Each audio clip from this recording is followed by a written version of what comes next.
حجاج بن یوسف اور محمد بن یوسف اور قاسم بن یوسف، یہ تین بھائی ہیں۔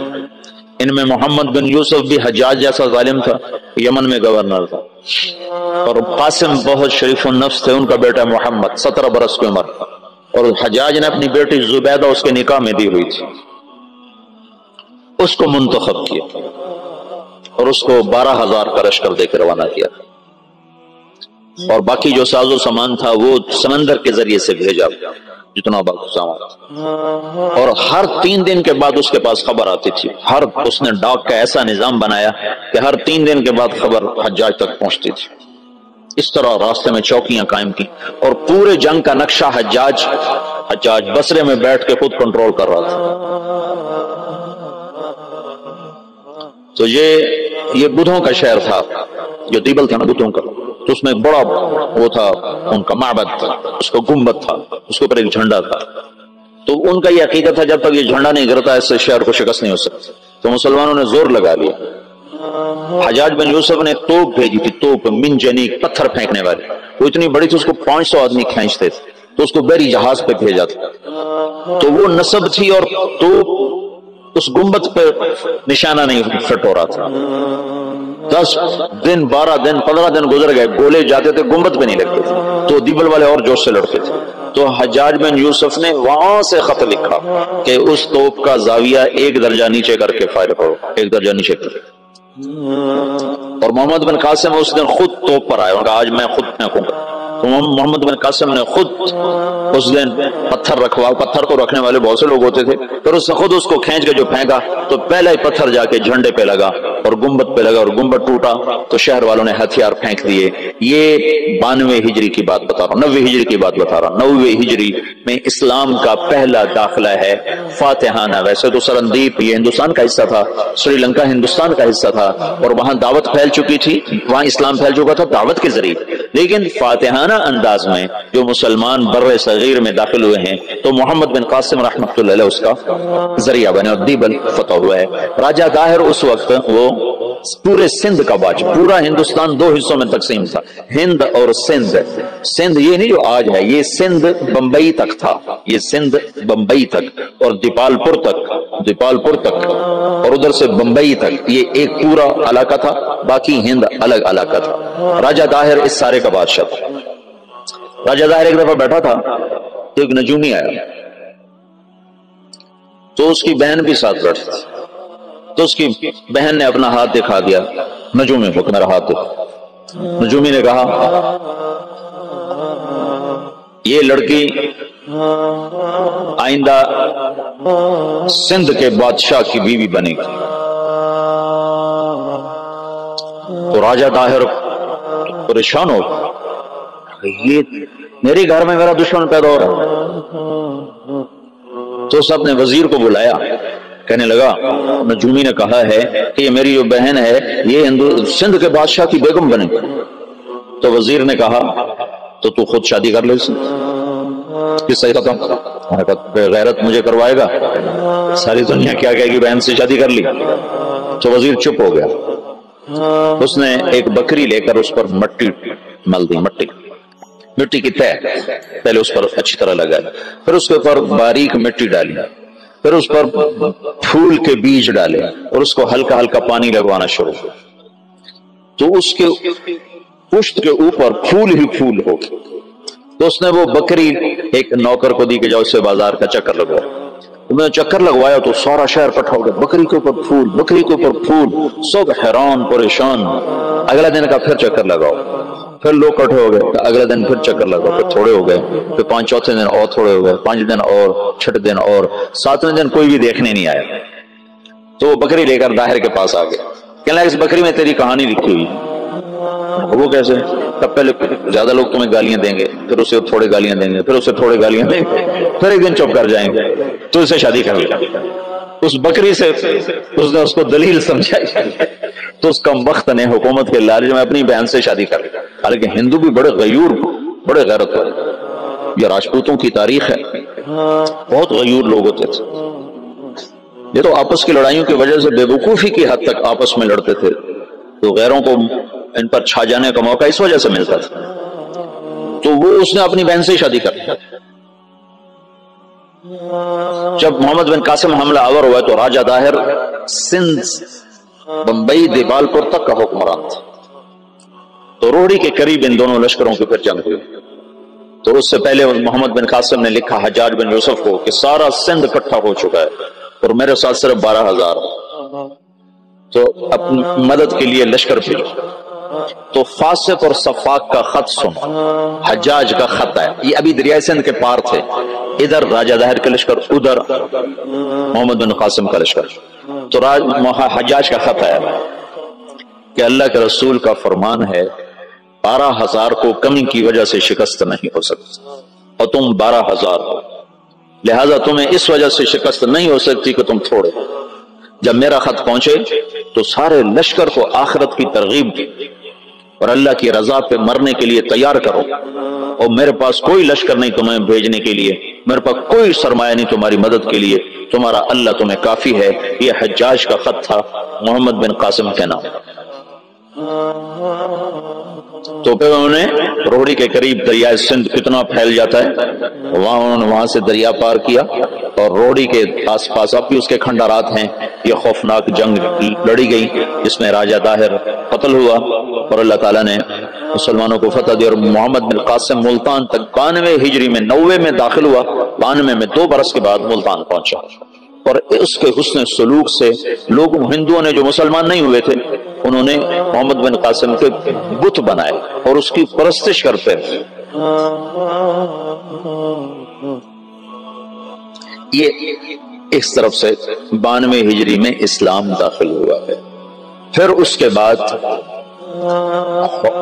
ہندوستان کے پوری جو تاریخ بدلی ہے کہ مسلمانوں کے ہاتھ میں اقتدار، وہ 5ویں صدی میں جا کر جب محمود غزنوی نے ہندوستان پہ حملہ کیا اور 17 حملے کیے، 17 کے 17 میں وہ کامیاب ہوا، اور 33 برس حکومت کی۔ دنیا میں 4 بڑے فاتح ہیں، پہلے بھی تمہیں بتاتا رہتا ہوں، مطلب اپنی میری جستجو سے صحیح کوئی میں نے کسی محقق کتاب میں نہیں پڑھا، لیکن یہ بات تو سارے مورخ مانتے ہیں کہ سب سے بڑا فاتح چنگیز خان، اور دوسرے نمبر پر محمود غزنوی۔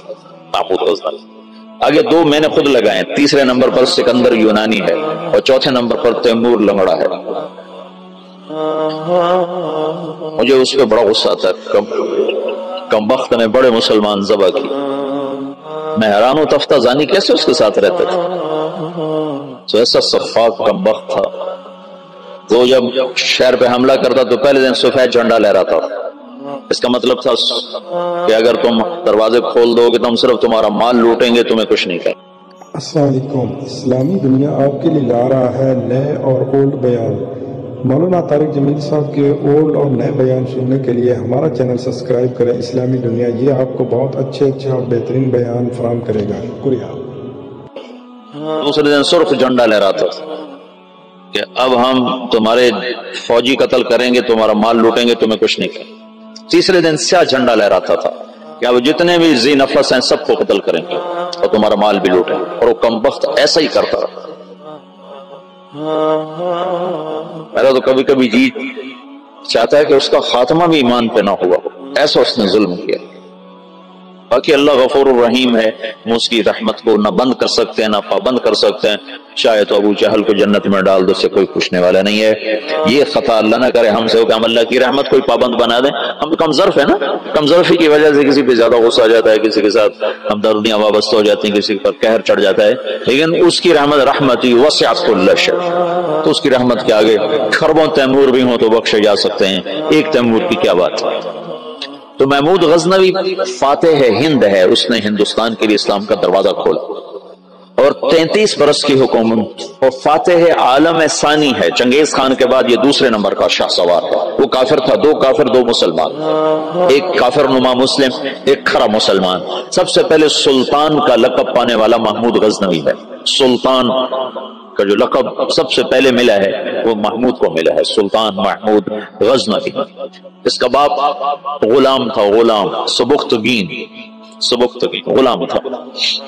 یہ گیا شکار کھیل، تو ایک ہرنی کا بچہ اس نے شکار کیا، تو اس کو اٹھا کر اس نے گھوڑے پہ رکھا، ذبح نہیں کیا، گھوڑے پہ رکھا، گھر جا کے ذبح کروں۔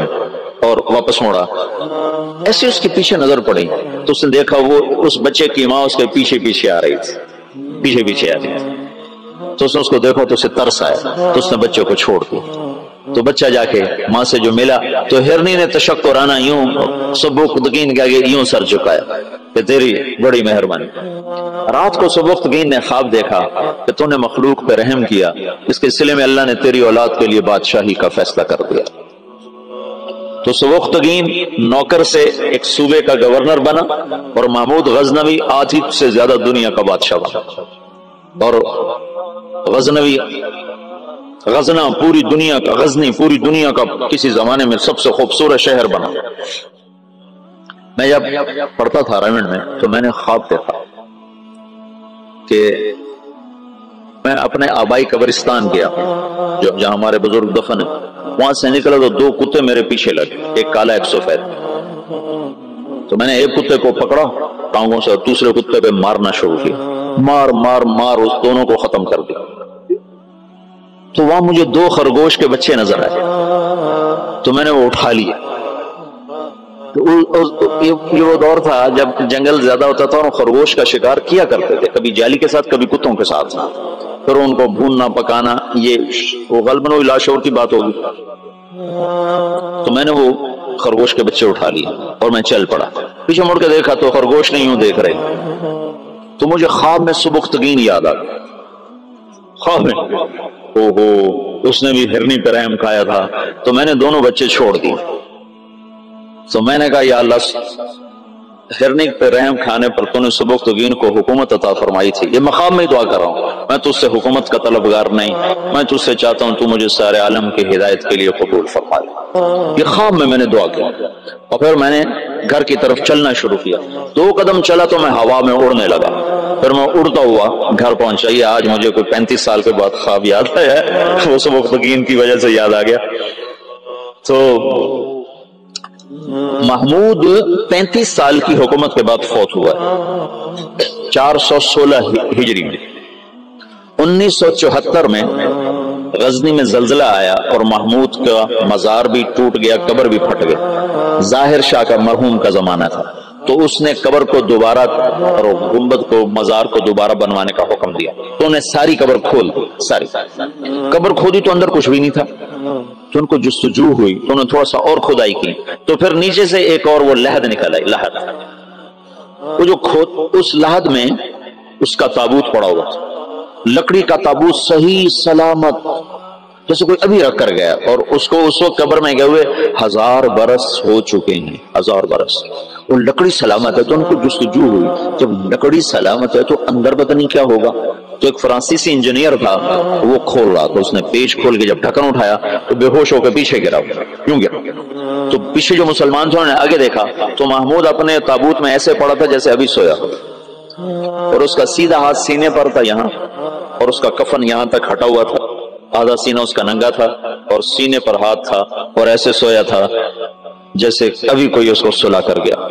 تو انہوں نے ہاتھ کو اٹھا کر دیکھا تو نرم گداز, تو پھر اس کو رکھا, بند کیا, وہاں دوبارہ اس کو دفن کیا. میرے محبوب صلی اللہ علیہ وسلم ایسی زندگی لائے ہیں کہ مسجد کا امام نہیں, 3 براعظم کا بادشاہ بھی مرنے کے بعد ایسے اعزاز پا سکتا, شہید بھی نہیں ہے, تبھی موت مرا ہے. ٹی بی میں ٹی بی ہو گئی تھی, تب تک ٹی بی سے مرا تھا. اور قبر اس پر ایسے فدا ہے کہ اس کے بال کو بھی نہیں اکھیڑا. ایسی زندگی اسلام ہمیں دیتا ہے کہ مر کے بھی زندہ رہ جاؤ.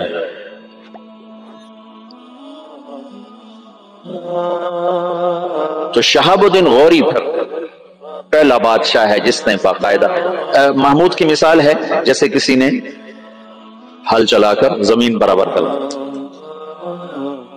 اس کے پاس ایک شخص ہے کہ حضرت کا سلطان میں بہت مظلوم ہوں. کیا ہے کہ تمہارا بھانجا تیسرے چوتھے روز میرے گھر آتا ہے, میری بیوی کے ساتھ برا کرتا ہے, مجھے گھر سے نکال دے, میری تجھ تک پہنچ بڑی مشکل سے ہوئی.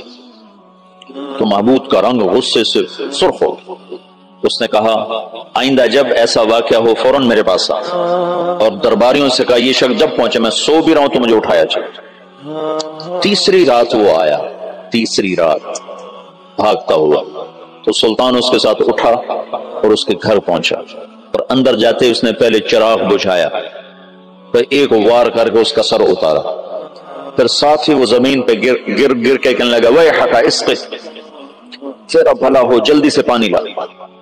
تو بھاگ کے گیا، پانی لایا، پانی پہ کہنے لگا چراغ جلاؤ، تو چراغ جلایا تو مقتول کو دیکھ کر اس نے کہا الحمدللہ۔ تو اس نے پوچھا سلطان یہ کیسے ہوا؟ میں کچھ باتیں سمجھنا چاہتا ہوں۔ تم نے چراغ آتے ہی بجھایا، قتل کر کے زمین پہ گر گئے، پانی مانگا، اس کو دیکھ کے الحمدللہ کہا، یہ کیا مسئلہ ہے؟ تو محمود نے کہا جس دن تم فریاد لے کر آئے تھے میں نے قسم کھائی تھی نہ کھاؤں گا، نہ پیوں گا، نہ سوؤں گا، میں 3 دن سے بھوکا بھی ہوں، پیاسا بھی اور جاگا بھی ہوں، کہ جب تک تیری مدد نہ کر لوں میرے اوپر کھانا پینا سونا حرام ہے۔ آج تیسری رات کا جاگا ہوا ہوں، ایک لقمہ کھانا نہیں کھایا، ایک گھونٹ پانی نہیں پیا، گرا میں اس لیے، پانی میں نے اس لیے مانگا، چراغ میں نے اس لیے بجھایا کہ اگر میرا بھانجا ہے تو میری تلوار کہیں کانپ نہ جائے، وار صحیح کرے، اور الحمدللہ میں نے اس لیے کہا کہ یہ میرے خاندان کا بھی نہیں چے جائے کہ میرا بھانجا ہو، یہ تو کوئی میرے نام پہ تمہاری عزت لوٹتا رہا۔ ان صفات پر قبر نے اس کو نگینہ بنا دیا، اس کو کھایا نہیں۔ شہاب الدین غوری سے حکومت کی ابتدا ہوتی ہے بر صغیر باقاعدہ، اور پھر وہ اپنے غلام قطب الدین ایبک کو لاہور کا حکمران بناتا ہے، اور اس کے 2 داماد تھے، اس کی نرینہ اولاد نہیں تھی۔ شہاب الدین غوری ہمارے دیس میں ماشاءاللہ مدفون ہے، یہ پرتھوی راج کو شکست دینے والا تراوڑی کے میدان میں یہ شہاب الدین غوری تھا۔ پہلی جنگ میں سے شکست ہوئی، تیاری کر کے نہیں آیا تھا، تراوڑی کی پہلی جنگ میں 12,000 کا لشکر تھا، اور واپس جا رہا تھا کہ پتہ چلا پرتھوی راج چڑھایا، تو سب سرداروں نے کہا واپس چلیں، ہماری تیاری نہیں۔ انہوں نے کہا موت سے گھبرا کے جانا مسلمان کا شیور، لڑ گیا تھا، اس میں پھر شکست کھائی، پھر یہ واپس نہیں ہو رہا تھا، یہ لڑتے لڑتے اپنے گھوڑے سے گرا، تو پیچھے سے ایک ترک سردار نے چھلانگ لگائی اور اس کو ایک ہاتھ سے سنبھالا، اور اس کے گھوڑے کو دوسرے ہاتھ سے سنبھالا اور لشکر سے اس کو نکال کے باہر لے گیا، تب جا کے اس کی جان بچی۔ پھر دوسری جنگ میں وہ 1 سال تک بستر پہ نہیں سویا، بیوی کے پاس نہیں گیا، پورا سال اس نے تیاری کی، اور پھر تراوڑی کے میدان میں اس نے پرتھوی راج راجپوت چوہان، یعنی وہ ہمارا بڑا وہی تھا، کم وقت ہمیں تو اللہ نے ہدایت دے دی کوئی 15-20 نسل پہلے ہم مسلمان ہو گئے، لیکن ہمارا قبیلہ وہی ہے راجپوت چوہان، پرتھوی راج کی نسل۔ تو اس کے 2 داماد تھے، ایک شمس الدین ایک ناصر الدین۔ ناصر الدین کو اس نے ملتان کی حکومت دی، شمس الدین کو پھر اس نے دلی کی، اور قطب الدین ایبک کو لاہور کی۔ اس میں شمس الدین پھر بہت عالم نکلا، قطب الدین ایبک بہت سمجھدار تھا، لیکن 4 سال کی حکومت کرنے کے بعد اس کا انتقال ہو گیا۔ وہ یہ پولو کھیلتا تھا، پولو، یہ گھوڑے کا، تو گھوڑے سے گرا اور مر گیا۔ انارکلی کے پچھلی طرف اس کا مزار ہوتا تھا، انارکلی جانا ہوتا تھا، 60 کی دہائی میں پڑھتا تھا، تو سارے محلے کا کوڑا کرکٹ اس کی قبر پہ پڑا ہوتا تھا اور عبرت کا نشان ہوتا تھا۔ پھر ضیاء الحق مرحوم نے یہ نیکی کا کام کیا، اس نے وہ سارا محلہ صاف کروا کے چاروں طرف کے مکان خرید کر اس کی قبر پر ایک بڑا خوبصورت اس نے مزار بھی بنایا، ساتھ آنے جانے کی جگہ بھی بنائی۔ تو اس طرح یہاں اسلامی سلطنت کی بنیاد ہے۔ التمش نے 5 دفعہ چنگیزیوں کو شکست دی، 5 دفعہ، اور ان کے چنے چبوا دی۔ پھر صلاح الدین خلجی نے، تو خاندان غلامہ ختم ہوا، خاندان غلامہ کے بعد سادات آئے، خاندان غلامہ کے دور میں تیمور کا حملہ ہوا، پھر وہ جاتے ہوئے سادات کو حکمران بنا دیا، ان سے پٹھانوں نے حکومت حاصل کی، ان سے مغلوں نے حکومت حاصل کی۔ ابراہیم لودھی کو شکست دی بابر نے پانی پت کے میدان۔ بابر بڑا دلیر آدمی تھا، بڑا عجب بادشاہ گزرا ہے، تھوڑی عمر میں مر گیا، 42 سال کی عمر میں مر گیا، پر اس کی عجب زندگی۔ تو یہاں مغلیہ سلطنت کی داغ بیل پڑی، بڑی مضبوط اسلام دوست، سوائے اکبر کے کہ وہ گمراہ ہوا تو علماء کی وجہ سے، وہ خود ان پڑھ تھا، دین کو جانتا نہیں تھا، تو جو درباری علماء تھے ان کی وجہ سے وہ دین سے متنفر ہوا کہ وہ آپس میں اس بات پہ اس کے اکبر کے سامنے لڑ پڑتے تھے کہ یہ کرسی پر میں بیٹھوں گا، بادشاہ کے برابر میں بیٹھوں، وہ کہتا میں بیٹھوں، وہ کہتا دائیں میں بیٹھوں گا، بائیں تم بیٹھو، وہ کہتا نہیں تم ادھر بیٹھو میں ادھر بیٹھوں، ادھر میں بیٹھوں گا ادھر تم بیٹھو۔ ان چیزوں سے وہ ایسا خود ان پڑھ تھا، چونکہ ہمایوں کو جب شکست ہوئی، شیر شاہ سوری نے اسے شکست دی، شیر شاہ سوری پٹھان تھا، تو کچھ عرصہ بیچ میں پٹھانوں کی حکومت آئی اور ایسی حکومت کر گیا شیر شاہ سوری کہ انگریزوں نے بھی شیر شاہ سوری کے اصول پر اپنی حکومت کے نظام بنائے تھے۔ ایسی خوبصورت حکومت کر کے گیا شیر شاہ سوری، اور بالکل غریب سا تھا، ایک سپاہی سے اللہ تعالیٰ نے اس کو یہ بہار، صوبہ بہار میں یہ پیدا ہوا تھا، تو اس نے بڑے چکر سے حکومت حاصل کی، اس نے اپنا ایک جتھا بنا لیا، تو اب اس کو ضرورت تھی کوئی شہر میرے قبضے میں ہو، تو اس نے نا وہاں بہار کے ہندو راجا سے کہا کہ مہاراج میں مغلوں سے لڑنے جا رہا ہوں، میرے پاس ہے خزانہ بہت سارا، میں چاہتا ہوں آپ کے پاس امانت رکھ دوں، جب میں آؤں گا تو آپ سے لے لوں گا۔ وہ ہندو مہاراج تو جو تھا وہ تو الٹی چھلانگیں لگانے لگا، کہا جی میرے پاس 500 صندوق ہے شرفیوں کے بھرے ہوئے، وہ 5 بھی ہوتے تو پورے ہندوستان کا خرچہ کافی تھا، جب اس نے کہا 500 تو اس کی تو رال ٹپک پڑے، ان کا مہاراج میرے جیسا دیندار تمہیں پورے ہندوستان میں نہیں ملے گا، تم لے آؤ میں بڑی حفاظت کروں گا، جب تم آ جاؤ گے تو تمہیں دوں گا، تم مر گئے تمہاری اولاد کو دوں گا۔ ان کا بس مہاراج میں یہی چاہتا ہوں۔ اس نے سپاہی چھپا دی، ہر صندوق میں سپاہی چھپا دی، بند کروا کے ریڑیوں پہ لدوا کے اس نے قلعے کے اندر بھجوا دی۔ جب وہ اندر پہنچے تو وہ جو ریڑیاں لے جا رہے تھے انہیں جا کے کنڈے کھول دیے، وہ باہر نکلے اور انہوں نے منٹوں میں قلعہ فتح کر لیا۔ تو یوں شیر شاہ سوری ایک سپاہی سے بادشاہ بننے کی طرف اس کا قدم اٹھا، پھر اس نے 6 سال حکومت کی، پر وہ کام کیے جو لوگ 100 سال میں بھی نہیں کر سکتے۔ میرے گاؤں کے آگے جو سڑک ہے اب پکی ہے، یہ شیر شاہ سوری نے بنوائی تھی، ملتان سے لے کر لاہور تک، اس کو شیر شاہ سوری روڈ کہتے تھے۔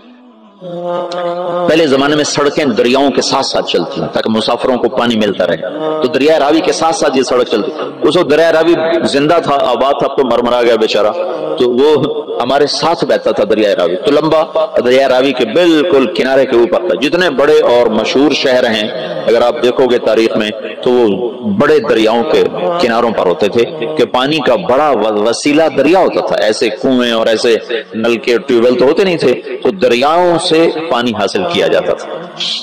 تو شیر شاہ سوری نے ہمایوں کو شکست دی، تو یہ وہاں سے بھاگا اور عمر کوٹ، یہ جو سندھ میں ہے عمر کوٹ، یہاں پہنچا تھا، تو یہاں اکبر پیدا ہوا، پھر ہمایوں نے اس کو بیوی کے ساتھ کابل بھیج دیا، خود وہ ایران چلا گیا، ہجرت کر گیا، پھر ایران سے شیعہ بادشاہ کی مدد سے وہ واپس دوبارہ ہندوستان آیا۔ شیر شاہ سوری کی اولاد اتنی قابل نہیں تھے، اتنے سمجھدار نہیں تھے، تو وہ شکست کھا گئے، پھر دوبارہ اللہ نے مغلیہ سلطنت کو اقتدار بخشا۔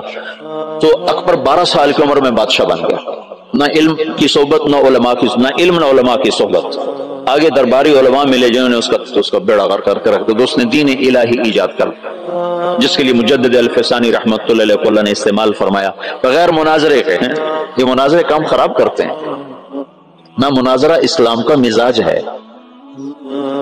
مولانا محمد قاسم نانوتوی رحمت اللہ علیہ ہمارے سب کے بڑے ہیں جنہوں نے دیوبند کی بنیاد رکھی، وہ مناظرے سے نفرت فرماتے تھے، کبھی کسی سے مناظرہ نہیں کیا، کبھی کسی سے، صرف بہت اصرار پر ایک دفعہ ایک تحریر شیعہ کے خلاف لکھی، بس جس پر مسلمان کا نام آتا تھا اس سے مناظرہ نہیں کرتے تھے، حالانکہ وہ ایسے مناظر تھے کہ وہ آریاؤں سے اور عیسائیوں سے، غیر مسلموں سے بادشاہ تھے مناظر۔ رحمت اللہ کرانوی صاحب رحمت اللہ علیہ، مولانا رحمت اللہ کرانوی، اگر یہ لوگ نہ ہوتے تو بر صغیر اندلس ہوتا، اسپین ہوتا، یہ تو لوگ آ گئے تھے۔ مجھے کل پرسوں تمہارے استاد شیخ رمضان نے بتایا کہ بور عقیبہ نے زیتونیہ مدرسہ کیسے بند کیا، اگر اللہ علماء دیوبند کو جزائے خیر دے جو چٹائی پہ راضی ہو اور چوپڑی روٹی کے دھوکے میں نہیں آئے۔ حبیب بور عقیبہ نے علماء کو چوپڑی روٹی کھلا دی اور پیسے پہ ان کو کھینچ لیا. جب وہ کھینچے تو پھر ہر کو سب کچھ چلا گیا. اور یہاں کے علماء بکے نہیں، بھوکے پیٹ پہ پتھر باندھ کے. نانوتوی کو نا والی دکن حیدرآباد نے خط لکھا کہ حضرت آپ میرے پاس تشریف لائیں، میں آپ کو 500 روپے مہینہ تنخواہ دوں گا. 500 روپے مہینہ 50 لاکھ روپیہ مہینہ ہے آج کا، 50 لاکھ روپیہ مہینہ.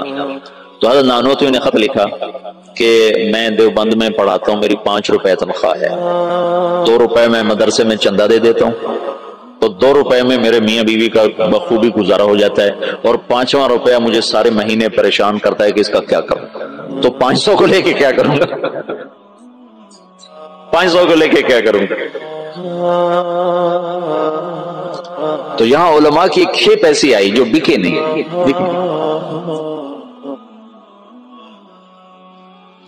تو درباری علماء نے اکبر کا ستیہ ناش کر کے رکھ دیا. دین الہی اس نے ایجاد کیا علماء سے تنگ آ کر، ان درباری علماء سے تنگ آ کر.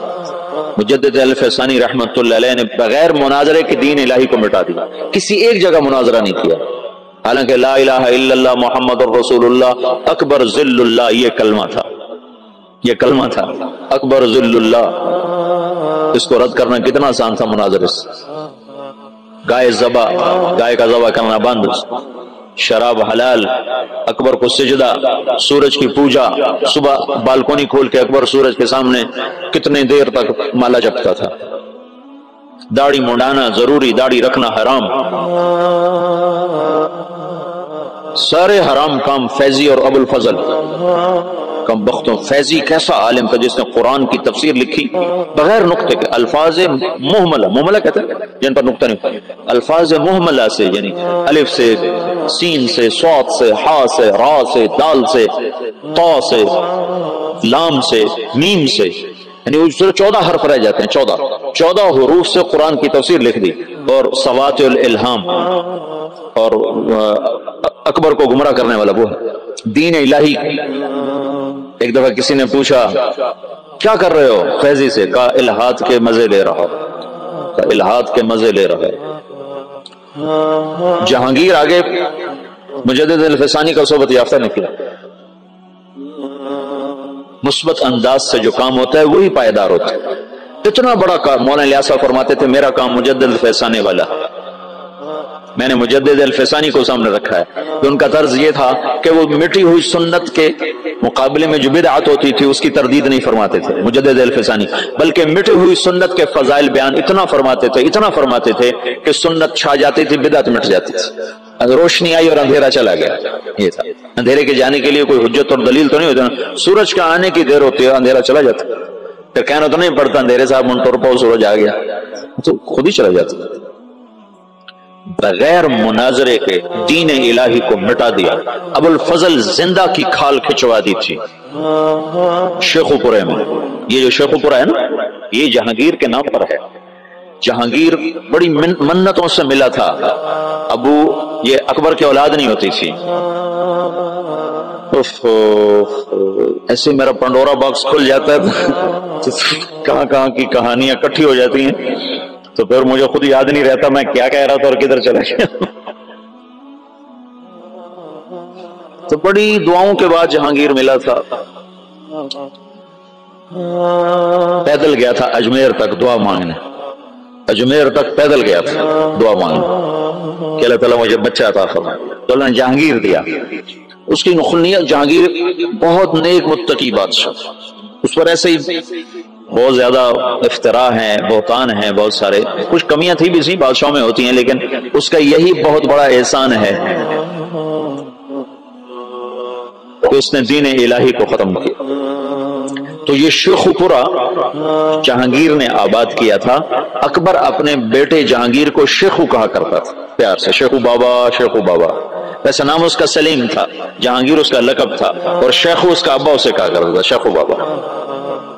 تو اس نے یہ ہرن مینار بھی جو بنایا ہے اس کا ہرن تھا جہانگیر کا، اسے بہت پیار کرتا تھا، وہ مر گیا، اس کے غم میں اس نے ہرن مینار بنایا. تو یہاں شیخو پورہ میں اب اس نے باپ کے خلاف بغاوت کی تھی اکبر کے بیچ میں.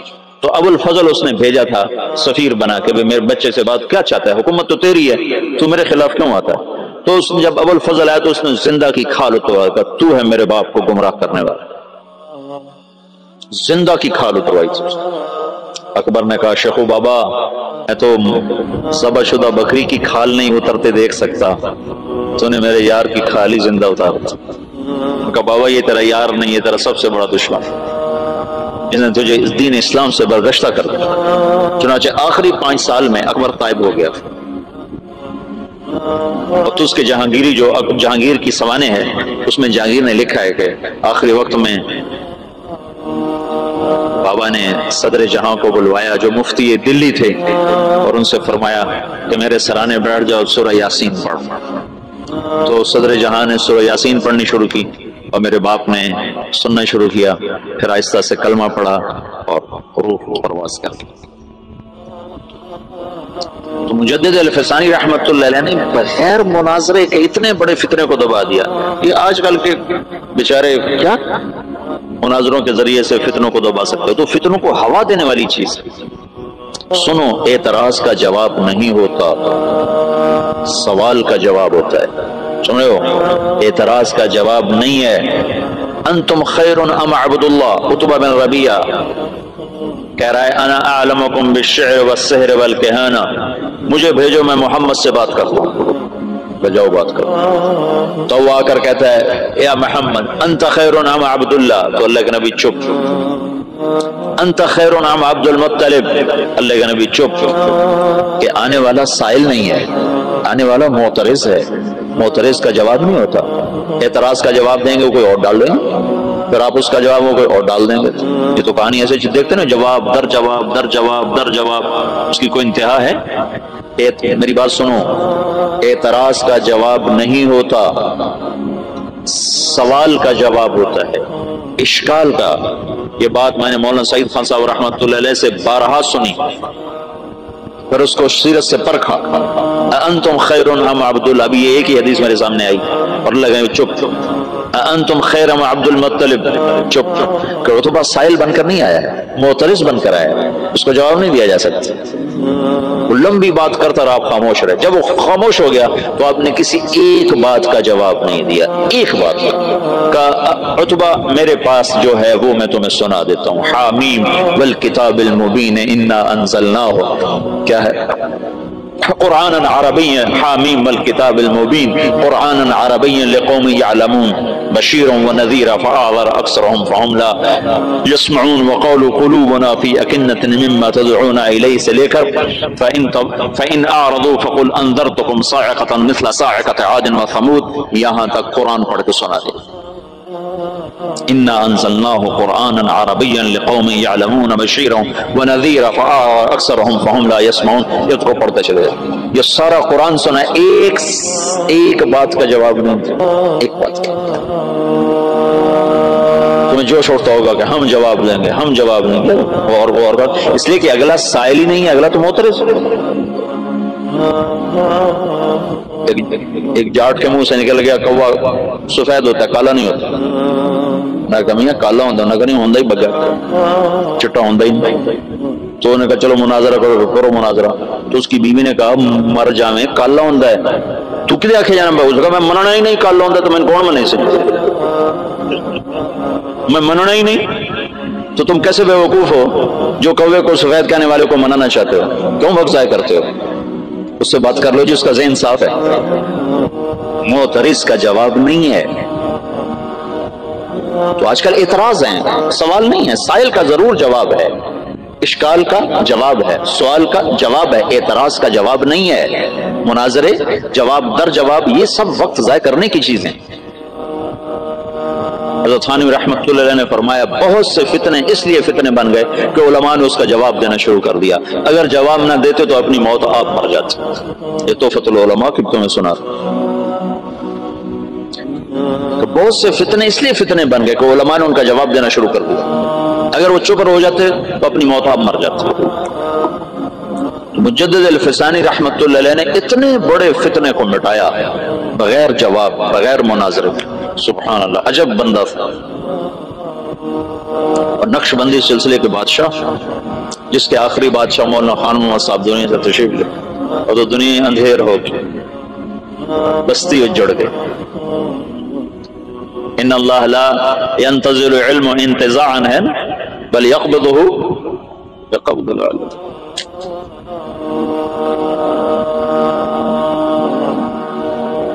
زمانہ خالی ہو گیا۔ خلت الدیار فصدت غیر مسود ومن الشقاء تفردی بالسودت۔ مغل سلطنت کا زوال آنا تھا، ہر ایک پہ زوال آیا ہے۔ بر صغیر میں اسلام کی 800-900 برس حکومت رہی ہے، پھر زوال کا آنا ایک بدیہی چیز۔ جہانگیر کے سر میں درد تھا۔ دیکھو جب صلیبی جنگیں ہوئی ہیں نا 12ویں صدی میں، یعنی صدی عیسوی، اور اس میں مکمل شکست ہوئی، تو یورپ کی سوچ بدل گئی۔ جیسے 1945 میں جب جاپان پہ بم گرایا امریکہ نے، ہیروشیما ناگاساکی، تو ان کا صدر تھا ہیرو ہیٹو۔ اس نے کہا اب ہم ان سے علم کے میدان میں جنگ لڑیں گے، ہم ہتھیار کی جنگ ہار گئے۔ تو اس نے اپنی نسل کو اٹھا کے یورپ بھیجا، امریکہ بھیجا، انہیں اعلیٰ تعلیم دلوائی، پھر ان کے ذریعے سے ساری ٹیکنالوجی کا جاپانی زبان میں ترجمہ کروایا، پھر اس پہ لگایا۔ آج وہ اتنا بڑا عفریت بنا ہے کہ امریکہ اس کے سامنے بلی کی طرح بن چکا ہے۔ تو مغرب نے سوچا کہ ہم ان کو میدان میں شکست نہیں دے سکتے،